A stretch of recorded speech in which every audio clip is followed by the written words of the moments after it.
This episode of Tuesday Noon is brought to you by the Constitution of the United States. That's right, Constitution Day is Sunday, September 17th. And to remind us of the importance of that document in our everyday lives, University of Phoenix invites you to visit the Constitution Day website at phoenix.edu/constitution. Read the Constitution, quiz yourself on your constitutional rights. You can even register to vote right on the site. So take a minute and reflect, and visit the Constitutorial at phoenix.edu/constitution. And now, on with the show.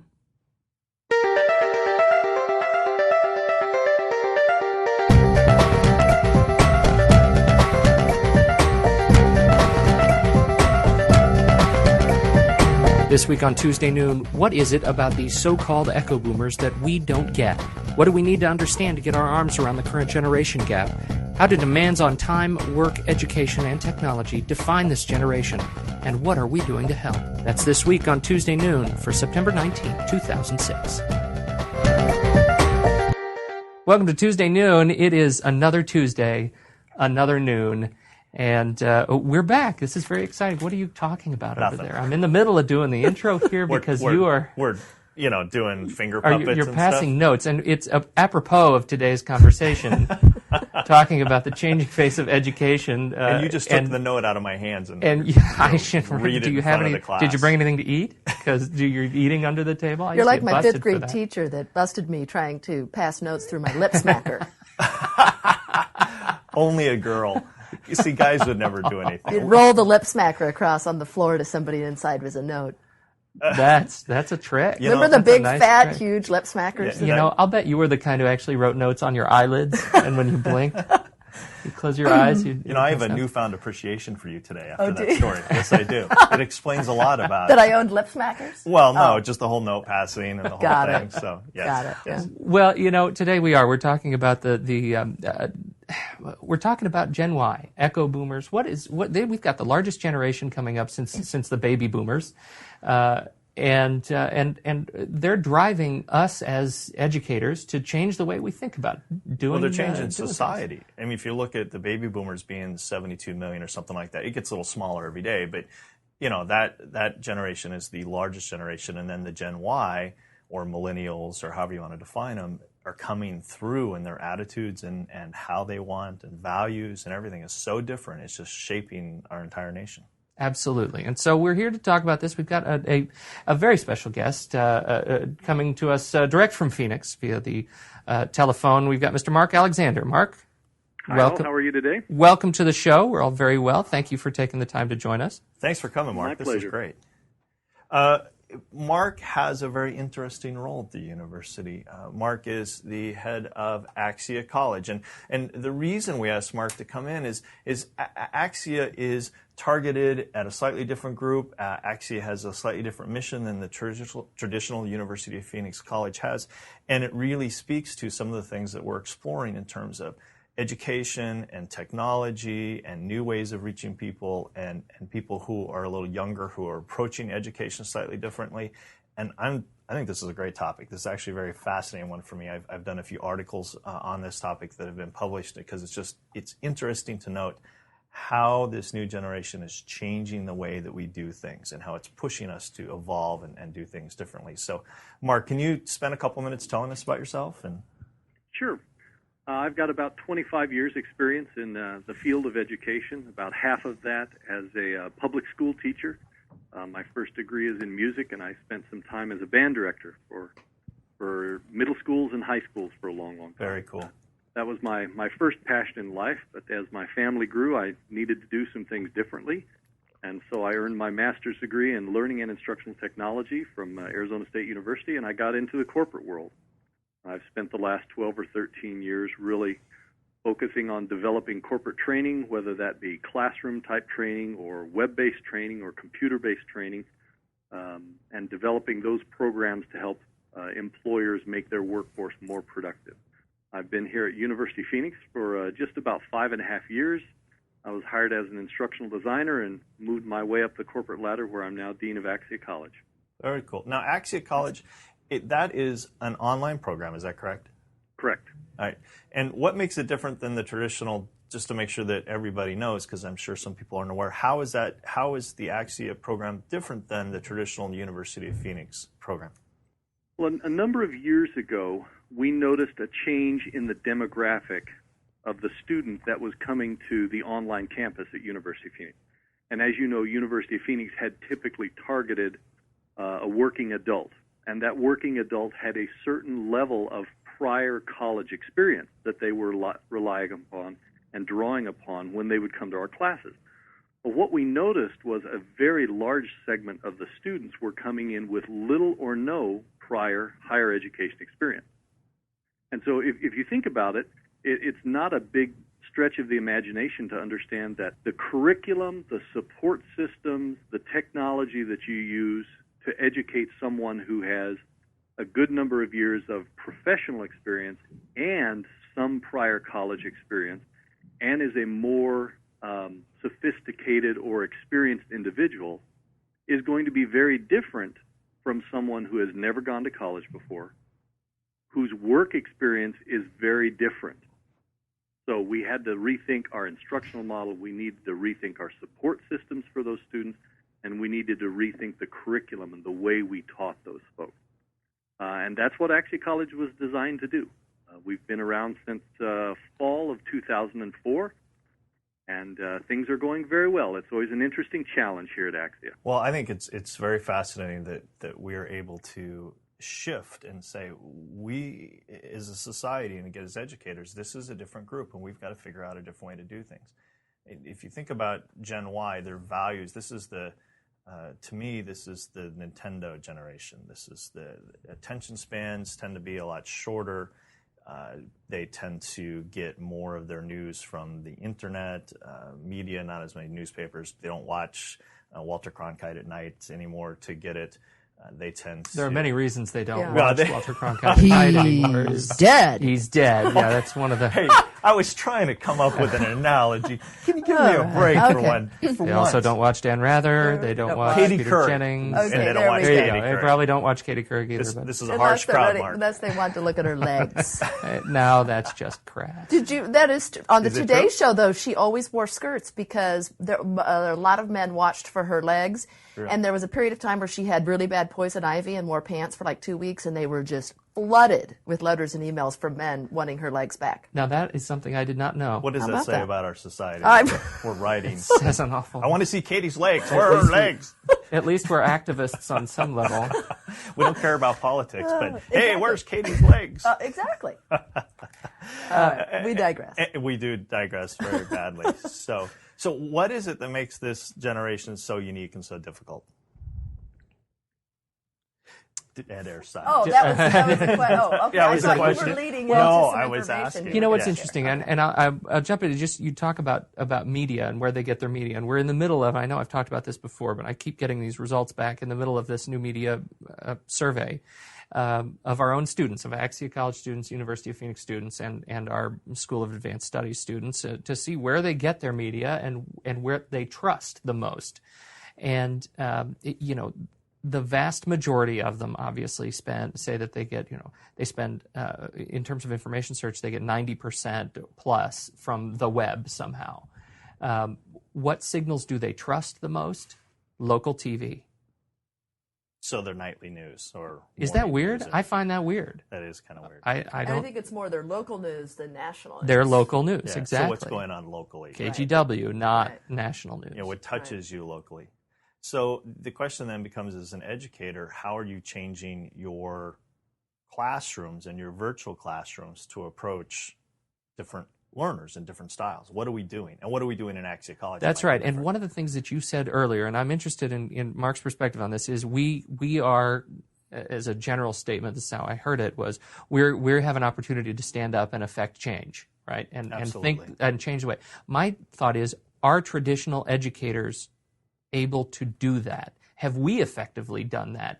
Do we know? Do we know what that looks like? I mean, what we see is, the traditional ed. Just about all traditional ed, they're coming out with an online program in some way, shape, or form. We found that, particularly at the graduate level, more students are getting their MBAs online than in traditional classrooms. what does that represent in terms of reaching out from a distance and being able to offer a compelling educational program without being in the classroom? Is it possible to be as good or better? One of the things I find interesting is comparing the educational model that many of us went through a number of years ago and what we're trying to achieve with this new student. And let's break it down into a couple of buckets here. Let's first talk about how we present content. And let's also talk about how we engage the student instructionally. And let's see if we can compare these two things. Let's think about when I went to college. When I went to college, you read your textbook and you attended class and there was lecture in the class. And there was just a whole bunch of stuff that you had to know and study and remember. There were assignments that we had to do, papers that we had to write, projects that we had to create, something like that. Now let's look at students today. Would you say that students today are more or less inclined to read textbooks? Far less. Less. Order of magnitude less. Far less. Yeah. So one of the things that we're doing at Axia College is looking for different ways to present content that will engage them in a manner that they're used to. Because if we go back to the early comments about, they're getting their media off the internet, and we know that when people read things on the internet, they tend to scan. When we read web pages or news reports, we tend to scan those items. So how can we present content in a way that will engage them so that they will attend to that and they will get at all of the subtleties and the nuance that's part of that content in a learning context? And what are we doing on that side? How do we do that? Well, a couple of things I'm looking at is we know this generation is pretty connected to devices, and these devices have these multimedia capabilities, whether it's a smartphone or some sort of PDA or their cell phone. If we take the idea of a podcast like this that is aural, A-U-R-A-L, they can listen to it. And we combine that with graphics that support and illustrate and help clarify those concepts. We know from educational research that when you combine those two together and you do that in a well-designed way, that learning outcomes can be higher than either of those separately. The old adage of a picture is worth 1,000 words. Well, a picture plus some audio describing it is probably worth 1,500 words. So what we're doing at Axia College is looking at ways to take the content and represent it orally and apply appropriate visuals so that someone can download that onto their PDA or their iPod or a cell phone, and they can engage with that content in that fashion. That's part of a broader goal to try and give them lots of different ways to engage with that content. Sometimes it might be these little, let's call them vodcasts, I guess, or a screencast, I've heard. It also might be some text. It might be some websites. It might be journal articles in our online library. So we're trying to create as varied an experience around content as we can, because I just don't think that students are as inclined to sit down and read 4 chapters of the textbook like we did back in the good old days, if you will. Oh, yeah, because I read everything. Yeah, I don't imagine you were inclined to do much of that at all, Jamie. I didn't buy textbooks. Jamie was the student at the end of the semester who hadn't even bought it. Yeah, That's right. Jamie Whitley, non-example. I do have a confession to make. In graduate schools, maybe I shouldn't say this on the air, I didn't buy any textbooks unless they were a quantitative class and I knew I had to get a test out of it. So, man. Yeah, I went to class and I winged it. Excellent. And I did good. I did have some issues at traditional and at undergraduate where my grades went up when I stopped attending class. I would just cram for the finals and my grades went up. And so I see that more as a provocative correlation than any sort of causal relationship. Well, I think, Mark, to jump back to your example with the podcast or, the ability to download, I think that's a real positive in the online environment in general because, one, you do have auditory learners that need oral presentations. That's the best way they learn, and that's been one of the things missing from online education. The second thing is that one, I think, downfall to online education, at least that you hear students talk about, is I'm so tied to the computer. I sit at a computer all day long with work, and then I have to come home and sit, tied to my computer. They feel restricted. So by creating these avenues where they could do it to a cell phone, a podcast, I could go work out and listen to the lecture at the same time, or I can listen to the lecture while I'm driving. I think all of those things, it benefits the student in multiple ways, not just from their learning style, but that convenience factor and flexibility factor as well. Right. And that presents some pretty significant technology challenges to be able to support all those potential mobile devices so that someone can get to that and be able to do it in a manner that's convenient to them. I mean, all of these devices have different standards, different protocols that they work under, and you wind up having your content in a variety of formats, and that's pretty challenging just to create that. And then number two, it's pretty expensive to support all of that. Exactly. So we have to make some decisions about what's the most prevalent technologies out there and how are we going to leverage those to serve the greatest number of students. The demands on our time are increasing. And I think we want to be able to do things and leverage our time better. And I think this younger generation, because they are so comfortable with technology, they look at it as natural. Well, why shouldn't I be able to stand here in line while I'm waiting to get into the movie and catch up on some topic or subject or something like that? Exactly. Yeah, if they don't have 4 IM windows open, I mean, if you can't do more than 1 or 2, you're slow. Mm-hmm. And it's just the way it is. Yeah. I was doing a new student orientation, this was maybe a couple of years ago, and one of the students, who was a working mother, brought her daughter to the orientation. She was maybe 13, 14. And she sat through the whole thing, and at the end, her mother and a few other folks were up talking to me and expressing kind of their concerns, and they were nervous and scared about the technology and some of these things. And the daughter was just, smirking. And so I said, "Why are you laughing?" She goes, "We've been doing all of this stuff for like 5 years in high school. We use EBSCOhost. We chat over the internet with students in other classrooms. We do discussion boards. We do multimedia pieces. We've been doing PowerPoint since I was, in 5th grade, something like."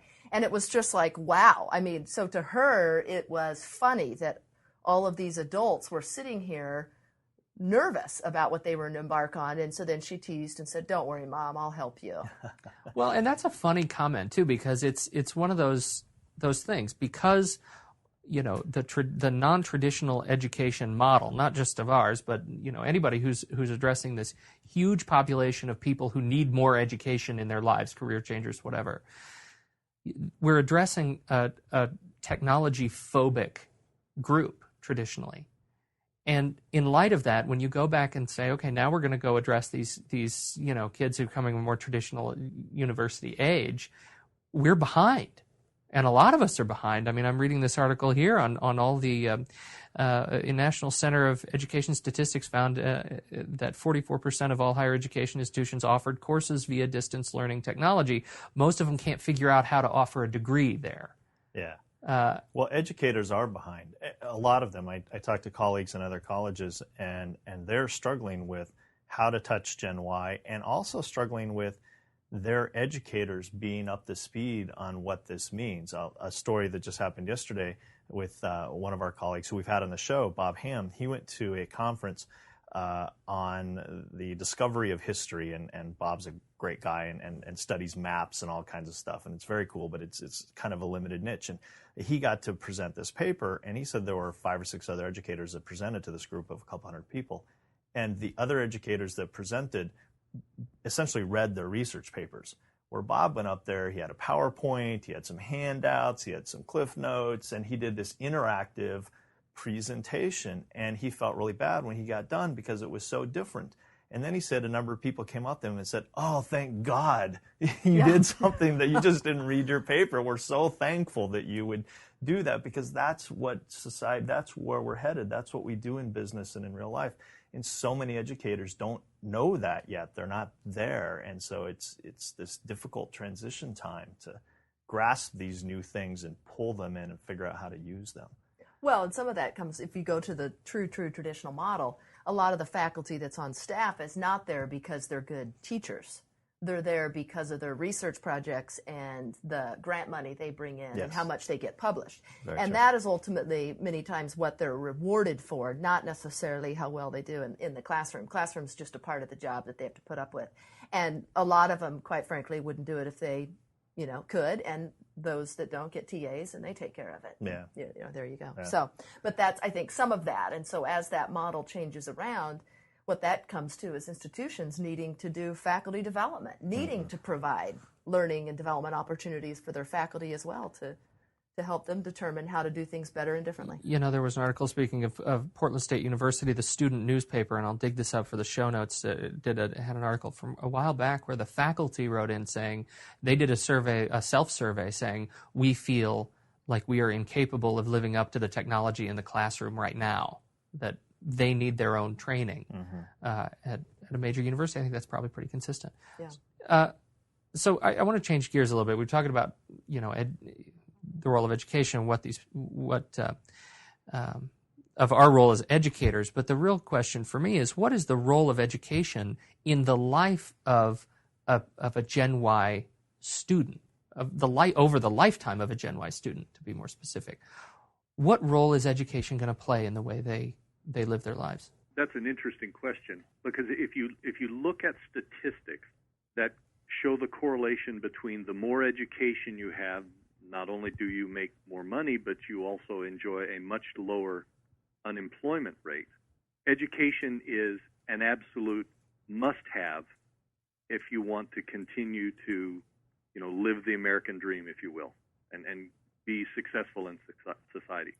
Well, and education is the great equalizer, is it not, in terms of not only just poverty, but so many social ills and challenges. I think the role of education in Gen Y, particularly where Gen Y is such a skeptical generation, and they've seen their parents get laid off from companies all the time, and so Gen Y doubts the media. They don't really believe in advertising, hence we're trying to figure out how to market to them differently.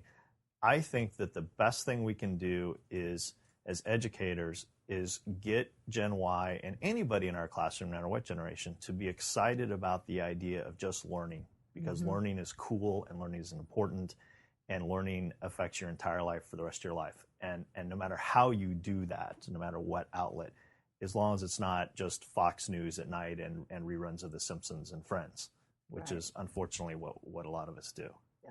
It's empowering. Education is empowering. I think that's a big piece that people don't take into account. But when you're doing, say, a capstone with students, and you start to talk about what were some of the most important classes, or what do you think is the biggest thing you're getting out of your degree, a lot of times it's stuff like lifelong learning. I've heard that multiple times, that the discovery of how important that is and how it increases confidence, and it leads to a better quality of life across the board. That many times is the answer above all other things. I think that's interesting. Well, I want to go back to Mark was talking about the statistics. Where did you finish your thought there, Mark? I was saying that education is going to be a must-have. I mean, it used to be that you didn't need to go to college in order to enjoy a middle-class living.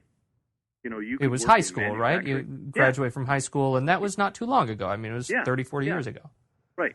You could graduate from high school, go to work at a manufacturing company in your region, and enjoy a very, very successful life, and enjoy all the creature comforts that our society has to offer. And we'll use the auto industry. You could get a job with one of the big three automakers up there in the Detroit area, and the union took care of you, and you made a great wage, and you had a nice home and a boat and good benefits. Well, we know the pressures that those industries have come over, and that those jobs are increasingly finding it more and more difficult to be sustained at that type of standard of living. And as our society changes, education becomes a critical must-have if you are going to maintain that middle-class standard of living. Because those types of jobs are gone, and the new jobs that are replacing them require more education. The second thing I'd like to add to that is that I think we've got to figure out ways for education to be fit in around our busy commuting lives. Those of us who live around large cities here, we spend a lot of time in our cars getting to and from. And this kind of ties into our earlier thoughts about, portability and accessibility. I think we've got to make learning fit in to all of these places that we have so that people can do it when it works for them, in the chunks that work for them.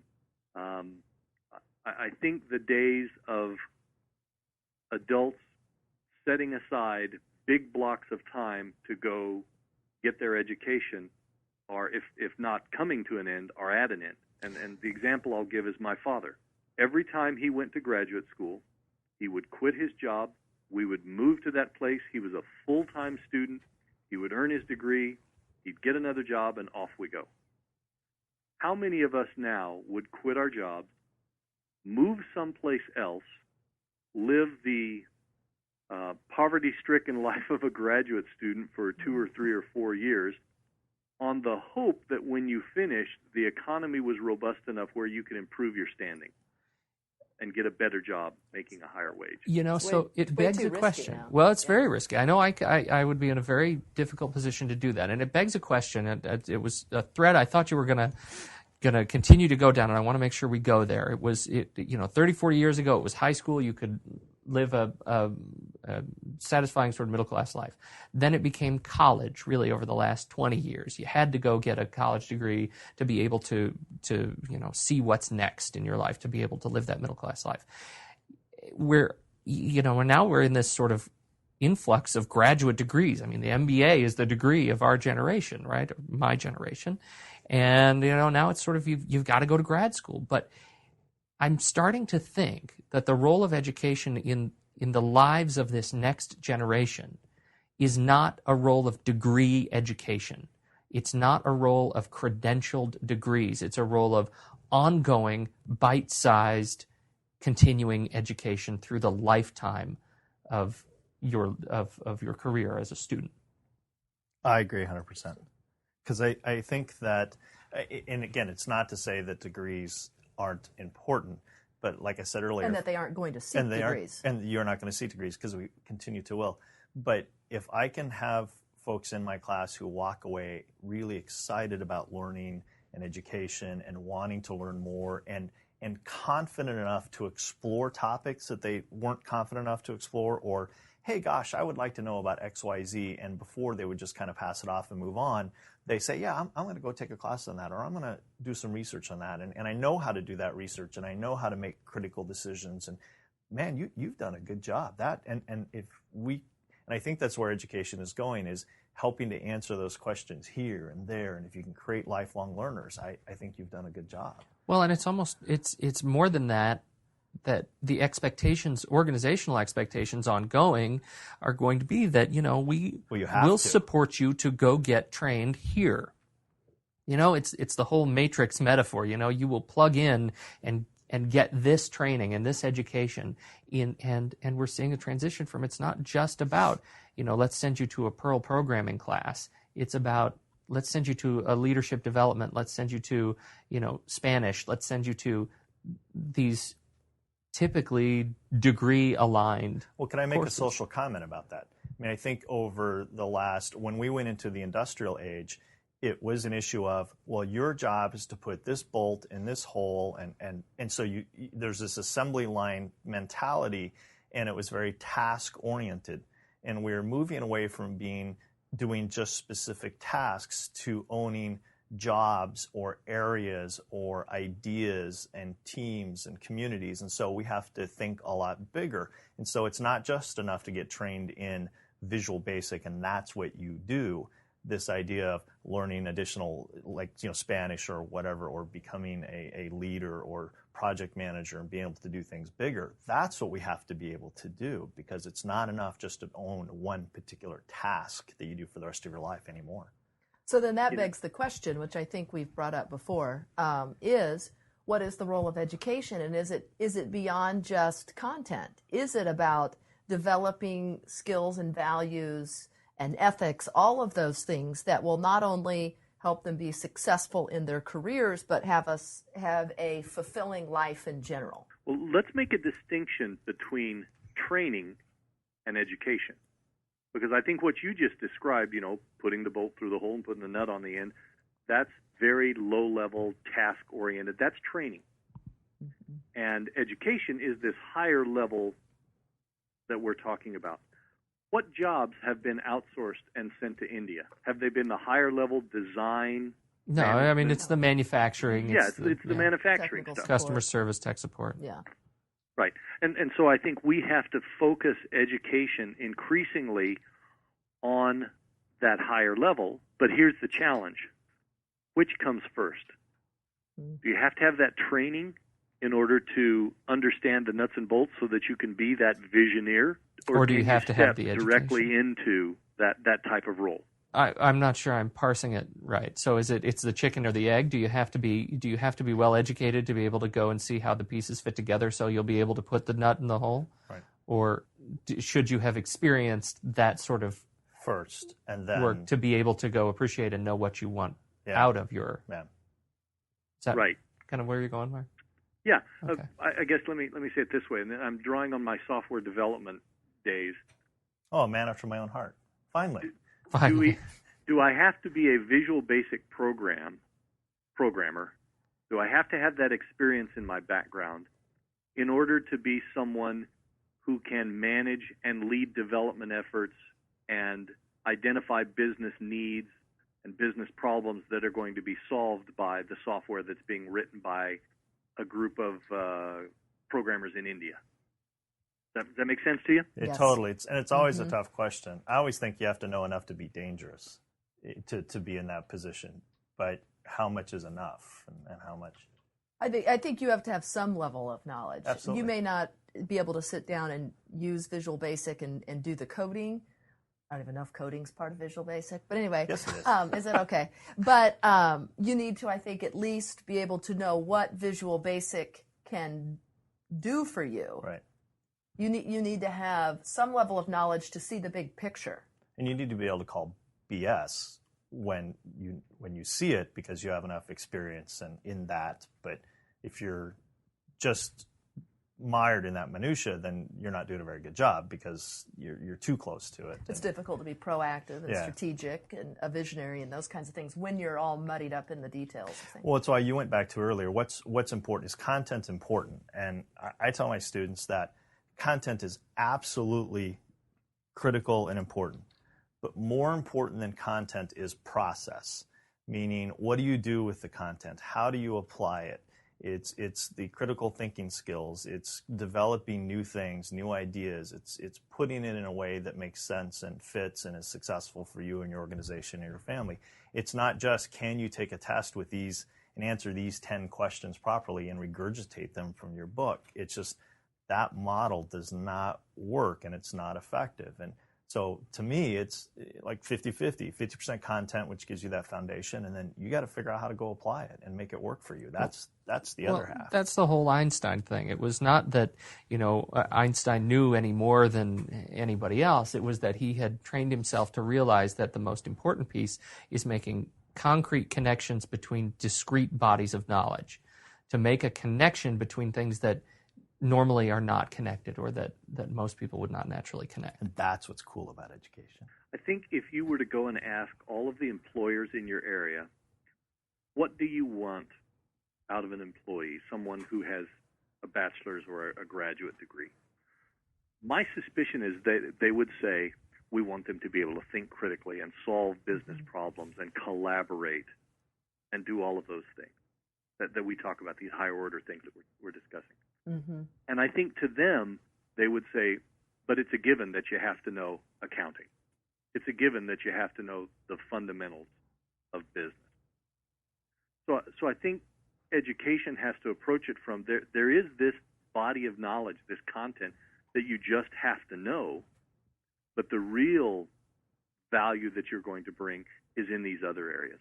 And the challenge is getting people to know that content and that body of knowledge in a way that works for them so that they can get on to those more important skills that we all value when we're looking for someone to hire into our organization. You know, and I'm glad you said that, because we have asked our employers what they want out of it, and it was a little while ago. It was probably 2 years ago now, but their responses were exactly that, although they didn't go as far as to say, you know, it's a given that you know accounting if it's an accounting role. It's a given that you know. There were some that responded, you know, if it was an employer in a securities firm, yeah, you have to know about the securities business. But most of them said, you've got to be able to communicate effectively. That is something that this next generation needs work on, frankly. You've got to be able to work well in teams. That is something that this next generation could teach us about, frankly. You've got to be able to make those discrete connections. That's something this generation could teach us about. I mean, this is a generation of people who is used to and thinks in hyperlinks. You know, one thing is underlined I was speaking to a cousin of mine talking about this show over the weekend, and he said, you know, when he thinks in HTML. He thinks in a way of linking discrete documents, and that's just the way their minds are organized. In working in teams, this is the open source generation. This is a generation of people who are linked by nothing more than an email account and you know, a CVS repository for code. And yet they're able to build fantastic virtual structures out there.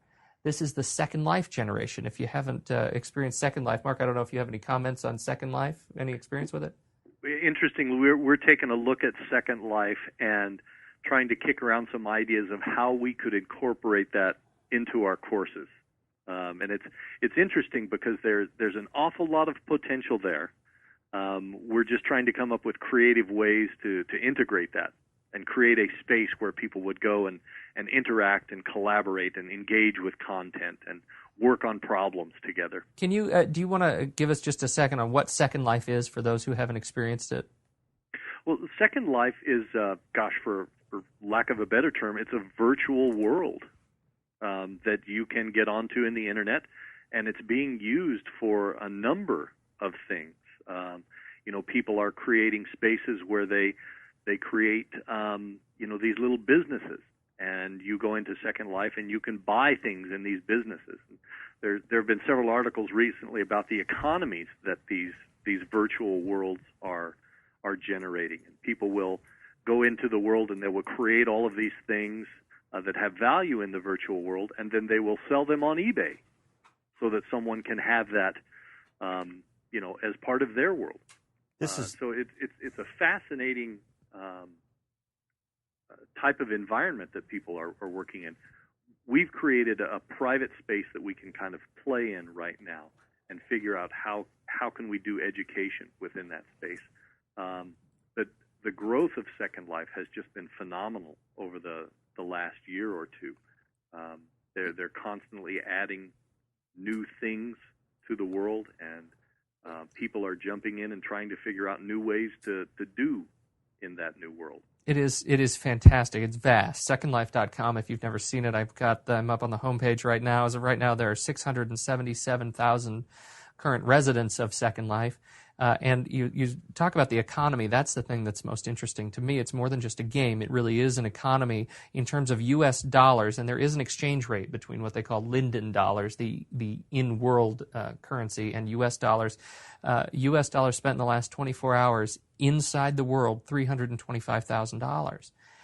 That's real currency exchanged in a day of people buying virtual bits, buying, virtual genes for their virtual avatar. I mean, this is a really stunning place. It's directly out of the book Snow Crash, if you haven't read it. Yeah. I mean, it's exactly what it is, where you have this world where you can jump in and out of, and we should put some information on the blog about Snow Crash, because it's a very famous technology book, and I forget the author's name, so I apologize, but that you have Neil Stephenson, I was just going to say, yeah. That you've got, you have a world that you can jump in and out of. It's sometimes difficult to know what's real and what's not, and what you do in one world interacts with the other world and impacts, and it's very much the same thing. Where are we going to be at in, say, 5 years with education? How does it look different than it does today in just a few more years? I think it will be very different in the way we present and engage with content. It will be very different in the way we engage learners in instructional activities. And I think a lot of that will be driven by technology. I think a lot of that will be driven by our own creativity as we think of new ways to teach people in an online modality.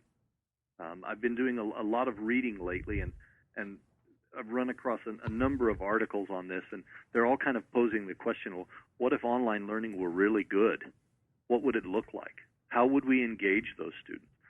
What we've done is we've kind of taken the traditional model and adapted it to an online modality. What if we look at the online modality and look at the technologies that are available and throw out all of the old ways of doing things and come up with new, wild, creative ways to engage students? I think we'll be looking at a very different type of learning experience.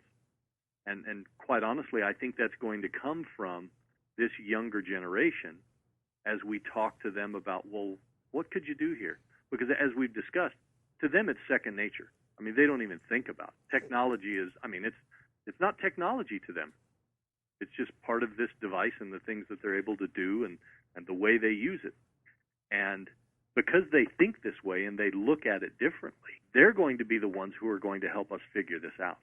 And they're going to point us in the right direction. And I think the more we can do to talk to them and ask them questions and show them things, I think they're going to lead us to the right solutions here. It's almost as if we'll know we've made it when it's no longer online learning, when it's just learning. When it's just Right. learning in Yeah. general. Yeah. Does that mean the traditional classroom is dead? I don't think so, because I believe there will always be people who do well in that environment. And I also think that there are certain subject areas where the traditional methods are still the best. I've heard a lot of talk about, being able to train surgeons online. Well, quite honestly, it's going to take me a long time to go to a doctor who was trained totally online and hasn't had that hands-on practice. Yeah, you're the first one. face-to-face interaction. Yeah, exactly. Get in line, right? Yeah.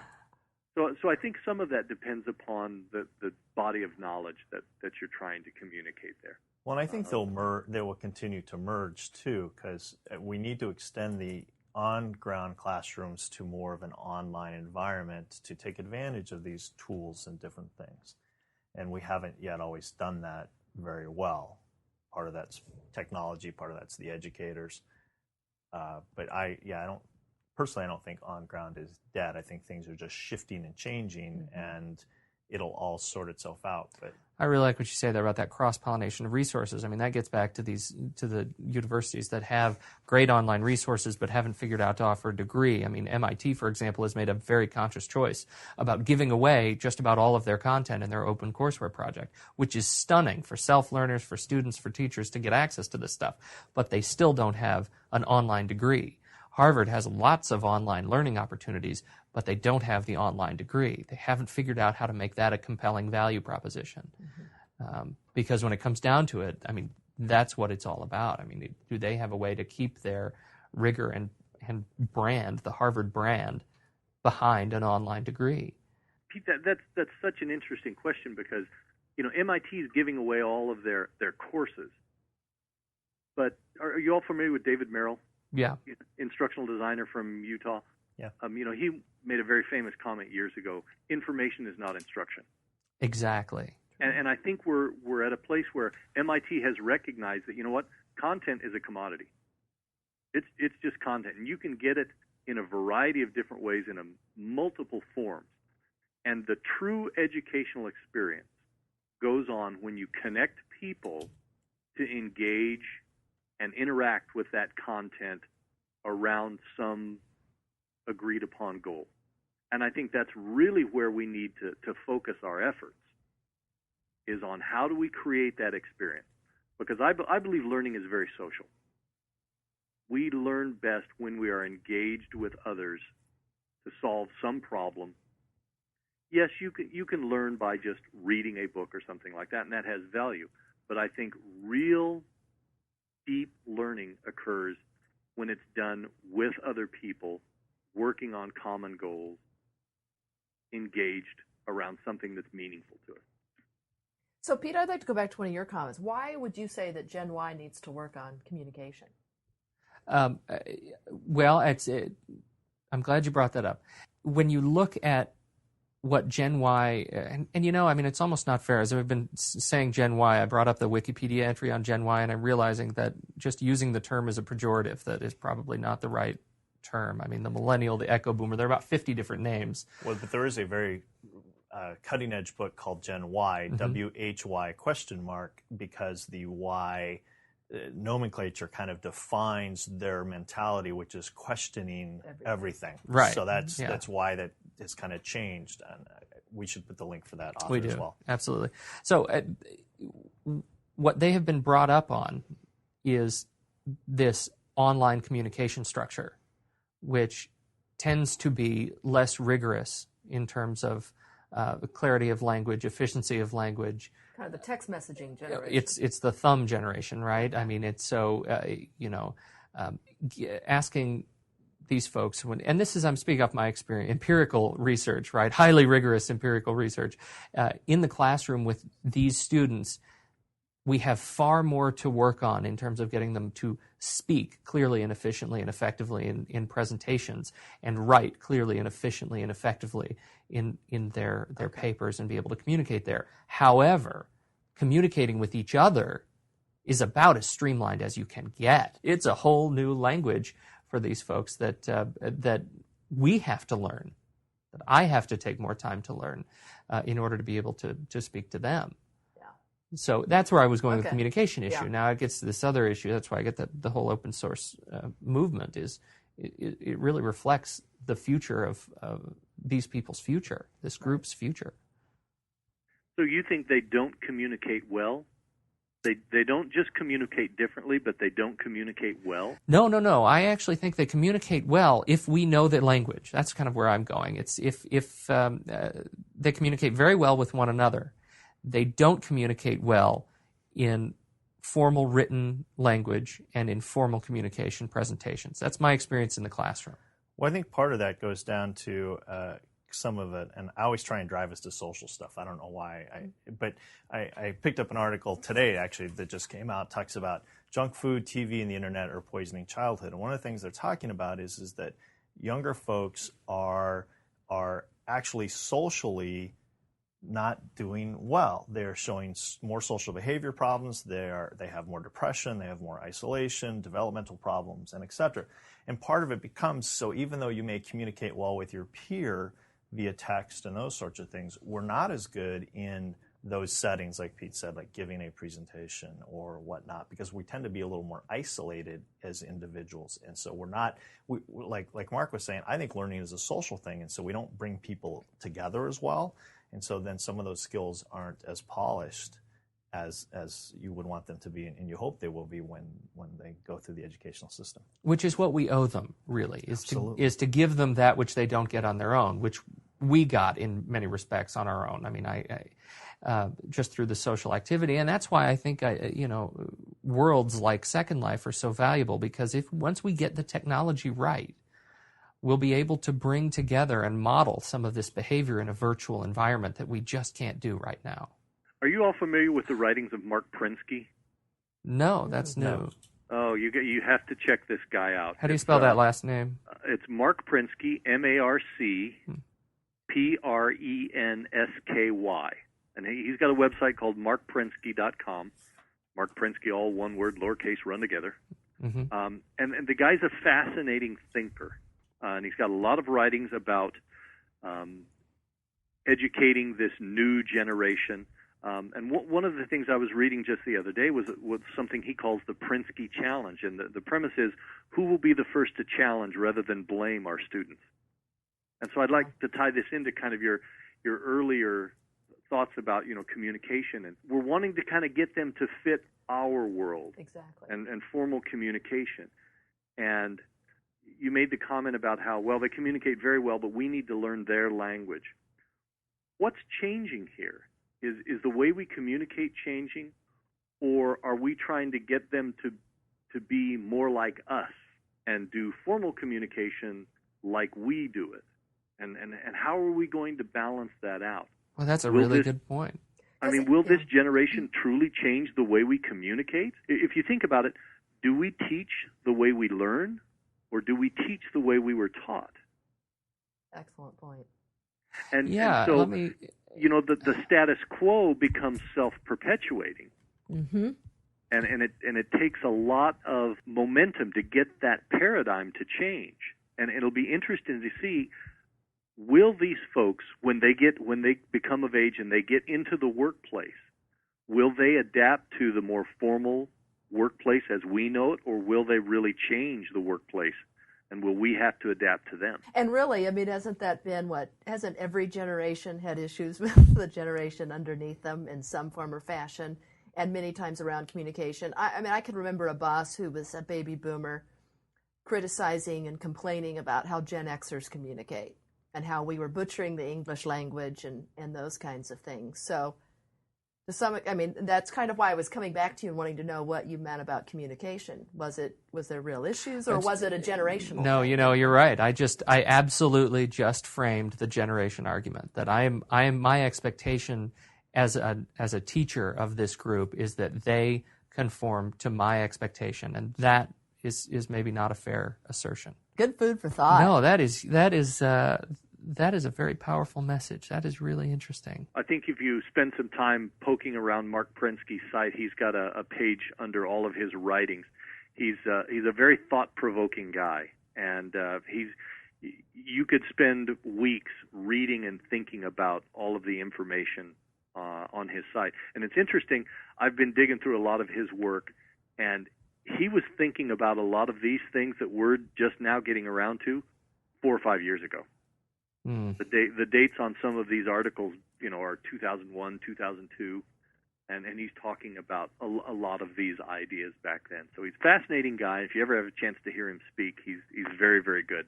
And he talks about digital natives and digital immigrants. And this audience that we're talking about are digital natives. They've grown up with all of this stuff. We're the digital immigrants. We've adopted it and said, hey, this is kind of cool. I'll give you the example of my son. To me, my cell phone is just a phone. It doesn't have a camera in it. I don't check my email on it. It doesn't have all of those things. To my son, my 17-year-old son, that's his connection to the greater world out there. He lost his phone one time, and he was in a panic because his connection was gone. To me, if I lost my phone, no big deal. I'll just go get another one. Yeah. Oh, interesting.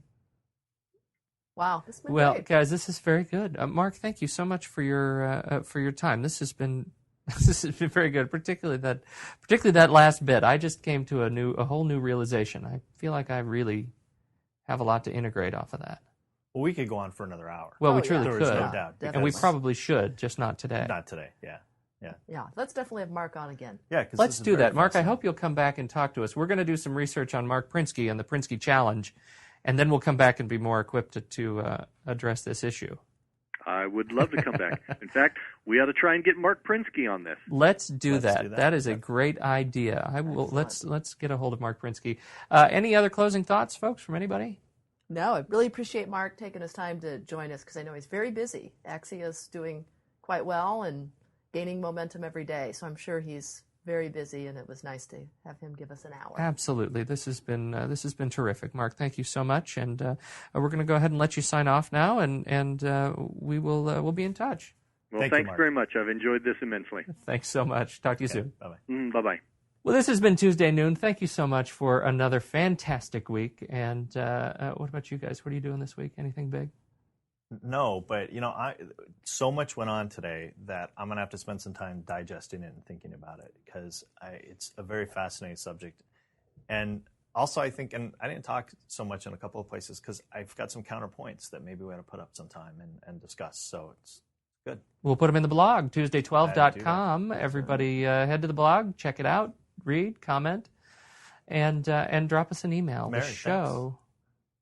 Thanks for coming again. Oh, thanks for showing up. Thank you. Yeah, thank you both for coming to the cave. Write us an email at theshow@Tuesday12.com. And before we completely drive this train off the tracks, we're going to sign off. We're out. Later.